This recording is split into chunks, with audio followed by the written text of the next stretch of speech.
Hi guys, welcome to Visho info. Cauliflower gravy எப்படி செய்கிறதுன்னு பார்க்கலாங்க. வீடியோக்குள்ளே போகிறதுக்கு முன்னாடி நீங்கள் இன்னும் நம்ம சேனலை சப்ஸ்கிரைப் பண்ணுன்னா சப்ஸ்கிரைப் பண்ணுங்கள். அப்படியே பக்கத்தில் இருக்கிற பெல் ஐக்கானை கிளிக் பண்ணுங்கள். அப்போ தான் நான் போஸ்ட் பண்ணுற வீடியோ எடுத்து நீங்கள் உடனே பார்க்கலாம். வீடியோக்குள்ளே போகலாங்க.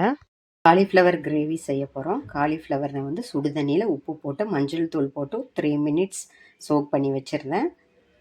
இப்போ தண்ணியை ஃபில்ட்ரு பண்ணிவிட்டு எடுத்து வச்சுருக்கேங்க. காலிஃப்ளவர் கூட நம்ம பட்டாணியும் பொட்டேட்டோ இன்றைக்கி நான் சேர்க்க போகிறேன். நீங்கள் முழுக்க காலிஃப்ளவரில் கூட தாராளமாக செய்யலாம். வெங்காயம் கட் பண்ணி வச்சுருக்கேன், தக்காளி, முந்திரி பருப்பு, இஞ்சி, பூண்டு இதெல்லாம் வதக்கிறதுக்கு தேவையான பொருட்கள் இதெல்லாம் எடுத்து வச்சுருக்கேன். அப்படி வதக்கும்போது தனியா, சீரகம் 2 எடுத்து வச்சுருக்கேன். உங்கள்கிட்ட தனியாத்தூள், சீரகத்தூள் இருந்தால் இப்போ நம்ம இது கூட சேர்த்து வதக்க வேண்டிய அவசியம் இல்லைங்க. மற்றபடி இந்த ரெசிபிக்கு தேவையான உப்பு, அதுக்கப்புறம் மசாலா, பிரியாணி இலை, பட்டை, ஸ்டார் அனீஸ், சோம்பு, ஏலக்காய், கிராம்பு இதெல்லாம் சேர்த்துருக்கேங்க. அப்புறம் கரம் மசாலா, மஞ்சள் தூள், மிளகாய் தூள் எடுத்து வச்சுருக்கேன். கசூரி மேத்தி தேவையான அளவு எடுத்து வச்சுருக்கேங்க, கடைசியாக சேர்க்கேன். அப்புறம் இந்த மிளகாய் தூள், உப்பு வந்து காலிஃப்ளவர் ரெடி எடுத்து வச்சுருக்கல அதுக்கு மேலே நம்ம கோட் பண்ணி ஒரு 2 நிமிஷம் ஊற விடுவோம். நம்ம ரெடி பண்ணி வச்சுருக்க காலிஃப்ளவருக்கு மேலே இந்த உப்பு மிளகாய் தூள் போட்டுக்கலாங்க. போட்டுட்டு இது நல்லா பெசரி விட்டுக்கலாம். பெசரி விட்டு ஒரு 5 மினிட்ஸ்லேருந்து 10 மினிட்ஸ்க்குள்ளே ஊறணும். அந்த மாதிரி நல்லா ஊறட்டுங்க. ஒரு பேனை ஹீட் பண்ணிக்கலாங்க. அந்த பேனை ஹீட் பண்ணிவிட்டு ஒரு டேபிள் ஸ்பூன் ஆயில் சேர்த்துக்கலாம். நம்ம சேர்த்த ஆயில் வந்து நல்லா ஹீட் ஆகட்டுங்க. நம்ம சேர்த்த ஆயில் ஹீட் ஆகிடுச்சு. இப்போ காலிஃப்ளவரில் மிளகாய்த்தூள், உப்பு சேர்த்து வச்சுருக்கலாம். இப்போ இது கூட சேர்த்து நல்லா ரோஸ்ட்டாக பண்ணி எடுத்துக்கலாங்க. நல்லா ஒரு 2-3 மினிட்ஸ் நல்லா வதக்கி எடுத்துக்கலாம். வதக்கினதுக்கப்புறம் தனியாக ஒரு பிளேட்டில் மாற்றிக்கலாங்க. இது நல்லா 2 மினிட்ஸ் வதங்கட்டும். பாருங்கள், 2 மினிட்ஸ் நல்லா ஹை ஃப்ளேம்லேயே வச்சு நம்ம நல்லா வதக்கியாச்சு. இதை ஒரு பிளேட்டுக்கு ட்ரான்ஸ்ஃபர் பண்ணிக்கலாம். பாருங்கள், இதை நம்ம ஒரு பிளேட்டுக்கு மாற்றிட்டோம். இது இப்படியே ரெடியாக இருக்கட்டும். அதே பேனையை ஹீட் பண்ணிக்கலாங்க. இதில் இன்னும் ஒரு 2 டீஸ்பூன் ஆயில் சேர்த்துக்கலாம்.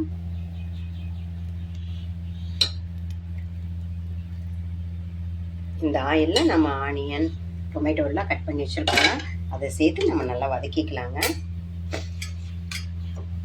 பாருங்கள், onion, tomato, cashew, garlic, ginger எல்லாம் எடுத்து வச்சுருக்கோம். இதில் ஒன்றாவே சேர்த்துக்கலாம். இப்போ இதை நல்லா வதக்கிக்கலாங்க. இது வதங்கும் போதே இதுக்கு தேவையான உப்பையும் நம்ம சேர்த்துக்கலாம். இப்போ ரெடி எடுத்து வச்சுருக்கோம், அதை சேர்த்துக்கலாம்.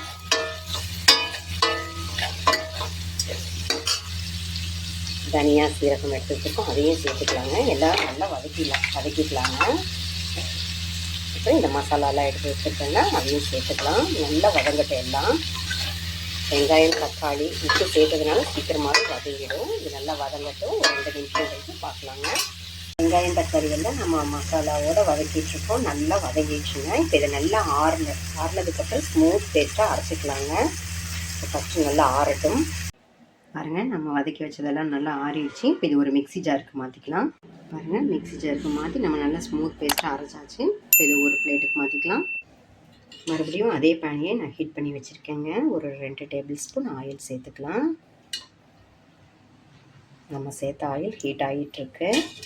இப்போ நம்ம ஒரு 1/2 டீஸ்பூன் கடுகு சேர்த்துக்கலாங்க. சீரகம் வேணாலும் இப்போ சேர்த்துக்கலாம். நான் கடுகு மட்டும் சேர்க்குறேன். நம்ம சேர்த்த கடுகு இப்போ வந்து நாம் ஸ்மூத்தாக அரைச்சி வச்ச இந்த விழுதை சேர்த்துக்கலாங்க. ஏற்கனவே வதக்கின விழுது தான் இருந்தாலும் ஒரே ஒரு செகண்ட் வதக்கிக்கலாம்.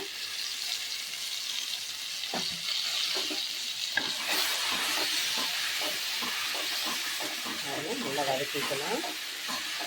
நம்ம மிக்ஸி ஜாரில் அரைக்கும்போது விழுது எடுத்ததுக்கப்புறம் தண்ணியை நான் அரைச்சி வச்சுருக்கேன். தண்ணி தேவைப்படும் கண்டிப்பாக. அந்த தண்ணி நம்ம தேவைப்படும் போது கண்டிப்பாக சேர்த்துக்கலாங்க. இப்போ வந்து அடுத்தது நம்ம காலிஃப்ளவர்லாம் ரெடி பண்ணி வச்சுருக்கோம்ல, சுடுதண்ணியில் போட்டு அந்த காலிஃப்ளவர், வேக வச்ச உருளைக்கிழங்கு, பட்டாணி, இப்போ இது எல்லாம் இது கூட சேர்த்துக்கலாங்க. இது எல்லாத்தையும் சேர்த்துக்கலாம். உப்பு காரமெல்லாம் ஆல்ரெடி நம்ம காலிஃப்ளவருக்கான காரம், உப்பு சேர்த்துட்டோம். இப்போ இந்த டோட்டல் கிரேவிக்கான மசாலா இதெல்லாம் இப்போ நம்ம சேர்க்க போகிறோங்க. அதனால் இப்போவே நம்ம சேர்த்துட்டோம்னா அதோட பச்சை வாசனை போக நல்லா வதங்கிடும். இப்போ நம்ம எடுத்து வச்சுருக்கிற மிளகாய்த்தூள், மஞ்சள் தூள், கரம் மசாலா இப்போ சேர்த்துக்கலாம். இது நல்லா மிக்ஸ் பண்ணிக்கலாங்க. இப்போ நம்ம மிக்ஸி ஜார் அலசின தண்ணி எடுத்து வச்சுருக்கேன். அரைச்சதுக்கப்புறம் கண்டிப்பாக ஊட்டிகிட்ருக்கோம் அந்த ஜாரில். அது கூட தேவையான அளவு தண்ணி சேர்த்து நம்ம ரெடி பண்ணிக்கலாம். இது நல்லா மிக்ஸ் பண்ணிவிட்டு நல்லா வேக விடலாங்க.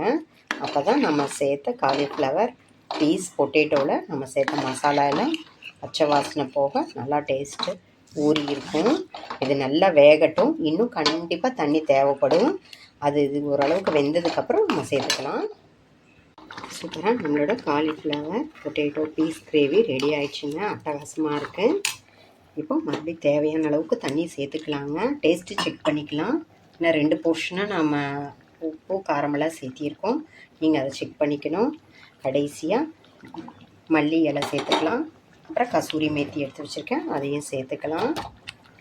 மிக்ஸ் பண்ணிவிட்டு டேஸ்ட்டு செக் பண்ணிவிட்டு இது ஒரு பவுலுக்கு ட்ரான்ஸ்ஃபர் பண்ணிக்கலாங்க.